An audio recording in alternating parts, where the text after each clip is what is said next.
എല്ലാ സ്ഥലത്തും കോൺഗ്രസ് ആണ് മുൻപിൽ നിൽക്കുന്നത്. കണ്ണൂരിലെ പല ഇടത് കോട്ടകളിലും വിള്ളൽ സംഭവിച്ചിട്ടുണ്ട്. എന്താണ് അതിന് കാരണം?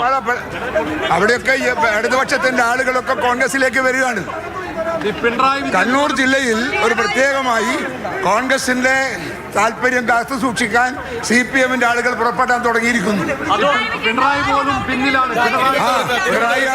പിണറായിയെ തോപ്പിച്ചതാരാന്നറിയോ?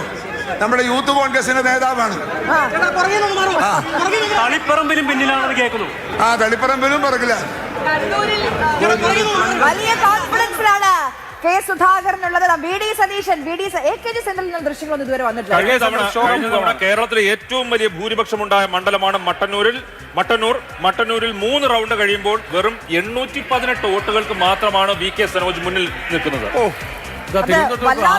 മാത്രമാണ് LDF ലീഡ് 6 സീറ്റിൽ. വലിയ അട്ടിമറി വാർത്തകൾ കൊല്ലത്ത് നിന്നും വരാം.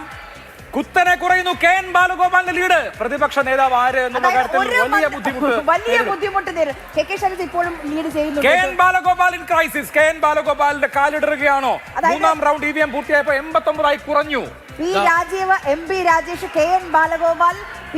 പ്രസാദ്, എല്ലാവരും മുഖ്യമന്ത്രി പിണറായി വിജയൻ. അങ്ങനെ ആരാകും പ്രതിപക്ഷ നേതാവ് എന്ന ചോദ്യത്തിന് പോലും പേരാവൂരിലെ ലീഡ് നോക്കൂ. പേരാവൂരിൽ കേവലമായ ലീഡേ ഉള്ളൂ. 453 വോട്ടുകൾക്കാണ് ഇപ്പോൾ ഔദ്യോഗിക കണക്കനുസരിച്ച് 453 വോട്ടുകൾക്ക് മാത്രമാണ് KK ശൈലജ പേരാവൂരിൽ ലീഡ് ചെയ്യുന്നത്. വാസവന്റെ ലീഡ് 11,512 വോട്ടുകൾക്ക് പിന്നിൽ വാസവൻ. ഇനി അതിൽ നിന്ന് റിക്കവർ ചെയ്യാനുള്ള സാധ്യത കുറവാണ്. റിക്കവറി ഇല്ല.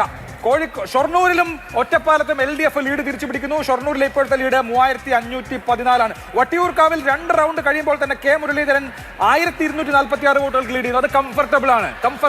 UDF 89 വോട്ടാണ് ലീഡ്. 89 വോട്ട് KN ബാലഗോപാലിന് ഐഷ പോറ്റിയേക്കാൾ കൂടുതലുള്ളത്. 89 വോട്ട് കൊട്ടാരക്കരയിൽ. വല്ലാത്ത പ്രസിഡന്റിലൂടെ കടന്നു പോകുന്നു കൊട്ടാരക്കരയിൽ KN ബാലഗോപാൽ. സജി ചെറിയാൻ ലീഡ് പക്ഷേ 1000 കടന്നിട്ടുണ്ട്.